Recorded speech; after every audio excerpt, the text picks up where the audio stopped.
Hi friends, இன்றைக்கி பார்த்தீங்கன்னா ஒரு ரெசிபி வீடியோ தான் பார்க்க போகிறோம். இந்த ரெசிபிக்கு பேர் உங்கள் ஊர் பக்கம் என்ன சொல்லுவீங்க அப்படின்னு தெரியல. ஸோ வாங்க ரெசிபிக்குள்ளே போகலாம். Welcome to Jarun vlogs. இந்த ரெசிபி பண்ணுறதுக்கு பார்த்திங்கன்னா ஒரு மீடியம் சைஸ் வெங்காயம், இஞ்சி கொஞ்சமாக வெள்ளைப்பூடு, இதை வந்து உரலில் அடித்து எடுத்து வச்சுக்கலாம். அதுக்கப்புறமா கொஞ்சமாக ஃப்ரை பண்ண சிக்கன், இதை வந்து கொஞ்சமாக உப்பு, மஞ்சள், மிளகாத்தூள் இதை மட்டும் போட்டு நான் ஃப்ரை பண்ணி எடுத்து வச்சுருக்கேன். அதுக்கப்புறமா ஒரு முட்டையை பீட் பண்ணி எடுத்து வச்சுக்கலாம். இப்போ ஒரு கடாயில் எண்ணெய் ஊற்றி ஒரு மீடியம் சைஸ் வெங்காயம், ஒரு 2 டேபிள் ஸ்பூன் அளவுக்கு இஞ்சி பூண்டு பேஸ்ட், அதுக்கப்புறமா ஒரு மீடியம் சைஸ் தக்காளி, கொஞ்சமாக புதினா மல்லி அதையும் சேர்த்து நல்லா வதக்கி விட்டுறலாம். இப்போ பார்த்திங்கன்னா இது நல்லா வதங்கணும். இப்போ இதுக்கான மசாலாஸ் என்னென்ன அப்படின்னு சொல்லி பார்த்துடலாம். ஒரு டேபிள் ஸ்பூன் அளவுக்கு மிளகாய்த்தூள், ஒரு டேபிள் ஸ்பூன் மல்லித்தூள், கொஞ்சமாக மஞ்சள் தூள், அப்புறம் தேவைக்கேற்ற மாதிரி உப்பு, இது எல்லாத்தையும் போட்டு நல்லா வதக்கி விட்டுருங்க. மசாலாவோட பச்சை வாசனை போகிற அளவுக்கு நம்ம வதக்கணும். இந்த டிஷ்க்கு பார்த்திங்க அப்படின்னா நம்ம வைக்கிற ஸ்டஃபிங் தான் டேஸ்ட்டே.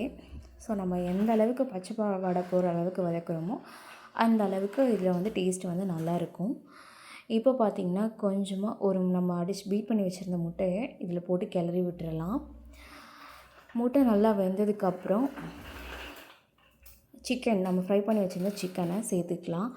அதையும் நல்லா வதக்கி விட்டுறலாம். சிக்கன் நல்லா வெந்து வர வரைக்கும் கொஞ்சம் நல்லாவே வதக்கி விட்டுட்டே இருங்க. இப்போ கடைசியாக குழம்பு மிளகாய் தூள் சேர்த்துக்கலாம். நல்லா சேர்த்து வதக்கி விட்டுருங்க. ஸோ இதுக்கப்புறம் பார்த்திங்கன்னா நம்ம ஒரு மூடி போட்டு சிக்கனை நல்லா வேக விட்டுறலாம். ஏன்னா நம்ம போட்ட மசாலாஸ் எல்லாமே பச்சை வடை போய் நல்ல ஃப்ளேவர்ஃபுல்லாக வரும். ஸோ நம்ம மூடி போட்டு வேக வச்சிடலாம். அதுக்கப்புறம் பார்த்திங்கன்னா நான் வந்து மாவு இதுக்கான டஃப் ரெடி பண்ணி ஒரு 2 மணி நேரம் ஊற வச்சுருந்தேன். ஸோ அதை வந்து நம்ம இப்போ ரவுண்ட் பண்ணி எடுத்துக்கலாம். நான் வந்து பார்த்திங்கன்னா பரோட்டா மாவு வந்து பிசைவோம் இல்லையா, ஸோ அதே மாதிரி தான், சேம் ப்ரொசீஜர் தான். ஸோ இன்றைக்கி நான் அதை தான் பண்ண போகிறேன். இது பார்த்திங்கன்னா நம்ம எப்படி பரோட்டாக்கு எப்படி நம்ம தேய்ப்போமோ அதே மாதிரி நம்ம இதுக்குமே தேய்ச்சி விட்டுறலாம். ஆனால் நம்ம வந்து இதுக்கு எந்த மாதிரி மடித்து எடுக்கணும் அப்படின்றது மட்டும்தான். ஸோ மற்றது எல்லாமே சேம் ப்ரொசீஜர் தான். இதுக்கிடையில் பார்த்திங்கன்னா சிக்கனுமே நல்லா வெந்து வந்துருச்சு. ஸோ இதுக்கான ஸ்டஃபிங்குமே ரெடி ஆயிடுச்சு. ஸோ இதையுமே நம்ம எடுத்து தனியாக வச்சுக்கலாம். இப்போ பார்த்திங்கன்னா பரோட்டாக்கான மாவை வந்துட்டு நம்ம தேய்க்க ஆரம்பிச்சிடலாம். ஃபஸ்ட்டு வந்துட்டு நல்லா ஸ்ட்ரைட்டாக வந்து தேய்ச்சி விட்டுருவோம் மாவை. இதை எந்த அளவுக்கு தேய்க்கிறோமோ அந்த அளவுக்கு வந்து சாஃப்டாக வரும். இது பார்த்திங்கன்னா எங்கள் ஊர் பக்கம் வந்துட்டு முர்தப்பா அப்படின்னு சொல்லுவாங்க. எங்கள் ஊர் சைடு, நாகூர் சைடெலாம் அப்படி தான் சொல்லுவாங்க. ஸோ ஒரு ஊர் சைடு பார்த்திங்கன்னா இதை வந்து கறி பரோட்டா, சிக்கன் பரோட்டா இந்த மாதிரி சொல்கிறாங்க. ஸோ உங்கள் ஊரில் வந்து இதுக்கு என்ன பேர் சொல்லுவீங்க அப்படின்னு சொல்லி எனக்கு கமெண்டில் மறக்காமல் சொல்லுங்கள்.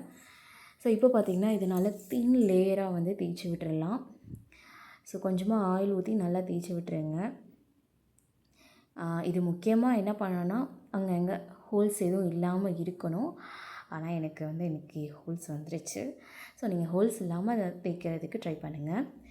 இப்போ நம்ம வச்சுருந்த ஸ்டஃபிங்கை பார்த்திங்கன்னா சென்டரில் ஒரு ஸ்கொயர் ஷேப்பில் வந்துட்டு ஸ்ப்ரெட் பண்ணி விட்டுருங்க. நல்லா ஸ்ப்ரெட் பண்ணி விட்டுட்டு இந்த ஃபோல்டை வந்து எப்படின்னா ஒரு ஸ்கொயர் ஷேப்பில் வந்து நம்ம மடித்து எடுத்துக்கணும். நம்ம எப்படி பேப்பரை வந்து ஸ்கொயர் ஷேப்பில் மடிப்போமோ அதே மாதிரி இதையுமே வந்துட்டு ஒரு ஸ்கொயர் ஷேப்பில் வந்து மடித்து எடுத்துக்கலாம். ஸோ மடித்து எடுத்ததுக்கப்புறம் இதை நம்ம வந்து தேய்க்கக்கூடாது. இதை அப்படியே என்ன பண்ணணும் அப்படின்னா ஒரு தோசை டவா வந்து ஹீட் பண்ணி அதில் வந்து நம்ம இதை வந்து சுட்டு எடுக்க போகிறோம். ஸோ இது இப்போ வந்து இதை நம்ம சுட்டு எடுத்துகிட்டு வந்துடலாம். இதுக்கு ஹோல்ஸ் இருந்தது அப்படின்னா கண்டிப்பாக ஸ்டெப்பிங் வெளியில் வர வாய்ப்பு இருக்குது. ஸோ மேக்ஸிமம் நீங்கள் ஹோல்ஸ் இல்லாமல் பார்த்துக்கோங்க. இப்போது டவாவுமே நல்லா காஞ்சிருச்சு. ஸோ இதை போட்டு நம்ம வேக வச்சு எடுத்துக்கலாம். கொஞ்சமாக நான் ஆயில் போட்டு வேக வச்சு எடுத்துக்கிறேன். ஸோ 2 சைடுமே நல்லா பெரட்டி விட்டு எடுத்துக்கணும். இல்லைனா நம்ம மாவு வந்து அந்தளவுக்கு வெந்து வராது. ஸோ உள்ளே இருக்க ஸ்டஃபிங் வந்து ஆல்ரெடி நம்ம வேக வச்சு எடுத்ததான். ஆனால் நம்மளுக்கு வந்து இந்த மாவு வெந்து வரணும். ஸோ வந்து கொஞ்சம் சிம்மில் வச்சு நம்ம வந்துட்டு வேக வச்சு எடுத்து வச்சுக்கலாம். இப்போ அடுத்து பார்த்திங்கன்னா எனக்கு வந்து ஸ்டஃபிங் வந்து முடிஞ்சு போச்சு. ஸோ எக்ஸ்ட்ரா மாவு இருந்ததில் என்ன பண்ணிட்டேன் அப்படின்னா, சரி பரோட்டா போடலாம் அப்படின்னு சொல்லிட்டு பரோட்டா தான் அன்றைக்கி வந்து நான் ரெடி பண்ணிகிட்ருந்தேன். ஸோ இதை நான் ஒரு கத்தியை வச்சு கோடு போட்டு காமிக்கிறேன் பாருங்கள், எந்தளவுக்கு சாஃப்டாக வந்திருக்குன்னு.